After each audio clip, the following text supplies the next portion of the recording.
Hello everyone, and welcome to Porterhouse Skyrim Mod Reviews. I'm your host Porterhouse, and that's no bull. Hey everyone, I know it's been a while since my last video, and I do apologize for that. My job is working me to death slowly but surely. One of our upper management types decided that we could handle quadruple workloads, and this is without new hires, for both our installation and repair sides, so I have been working a lot of extra hours. So when I come home, I've just been so exhausted. Not much is getting done channel-wise as I would like, and I haven't even been playing video games as often as I usually do. So enough boo-hooing. I have 3 great mods for you to check out today, and I'm going to start out with one that is simple yet elegant. This is Feminine Jarl Sitting Animation by Kozai61. Are you tired of seeing your female Jarls sitting like they're drunk bums on a bus? Sick of Jarl Ravencrone looking like a desperate barfly showing off her expired goods? Then this is the mod for you. This is like I said earlier, a simple yet elegant little mod that turns the boring sitting animation for the Lady Jarls into something more realistic and feminine. Now, I love these kinds of tweak mods for 2 reasons. Now, one is that it shows a mod author's attention to the details, and 2 is that you had no idea you needed it until you see it, and then it becomes a must-have. Now, Kozai's animation replacer looks fantastic, and I was pleased that it was easy to install. Now, you just use your favorite mod manager to install it, run generate FNIS for users, check the gender-specific animations tick box, and then run update FNIS behavior, and bam, you're done. Quick, simple, and easy. It is a great little mod. Next up, we have skin feature overlays, freckles, scars, birthmarks, stretch marks, and more for face and body by DomainWolf. Now, by now, all of you know that I have redheaded characters that I've also turned into redheaded followers, so Wolf pretty much had me at freckles. Now, this mod contains a great many varieties of freckle overlays for the body, face, hands, and feet, but there is so much more in this. There is a huge variety of scars of various types. There's birthmarks, there's stretch marks, and even cracks, wrinkles, and soul colors for the feet, so you can have your character's feet look dirty.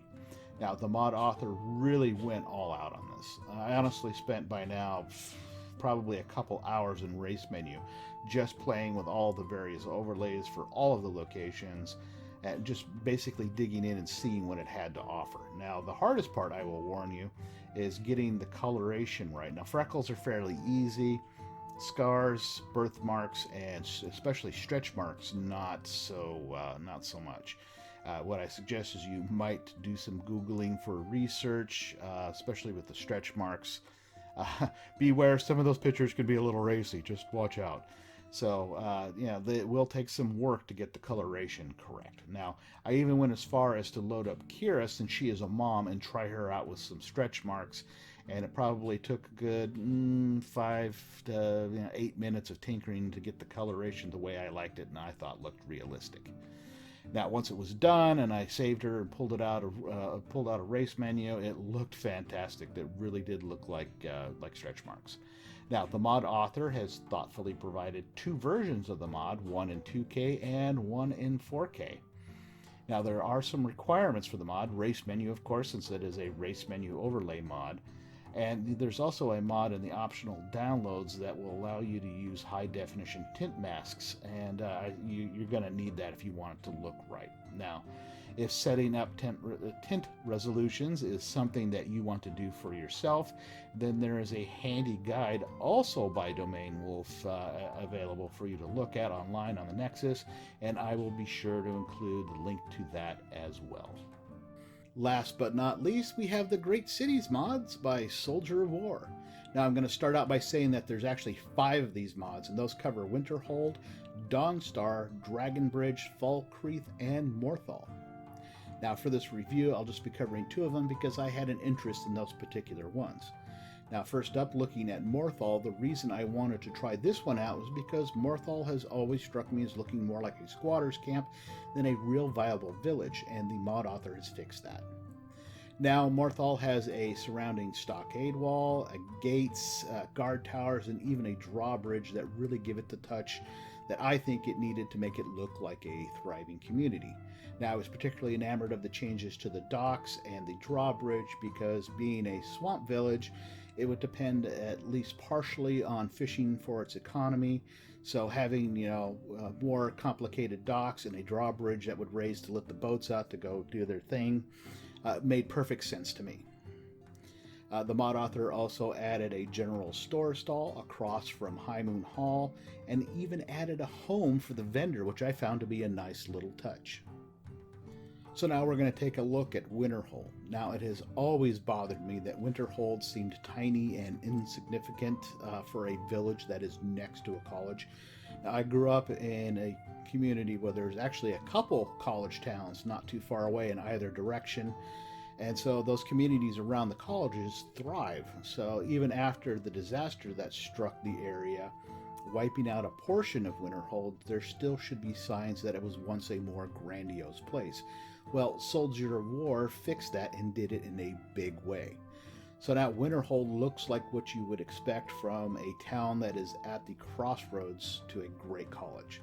Now, to be sure, it definitely looks like there was a disaster, but even the remnants have a feel of something more ambitious than a simple village. As with Morthal, the city is surrounded by a wall, but one made of dark stone, complete with gates and watchtowers and the like. Now, I spent some time exploring, and there were sad little reminders that the place once thrived in the past, like the ruined marketplace, the caved-in house of worship, and the lonely paths that no longer lead anywhere.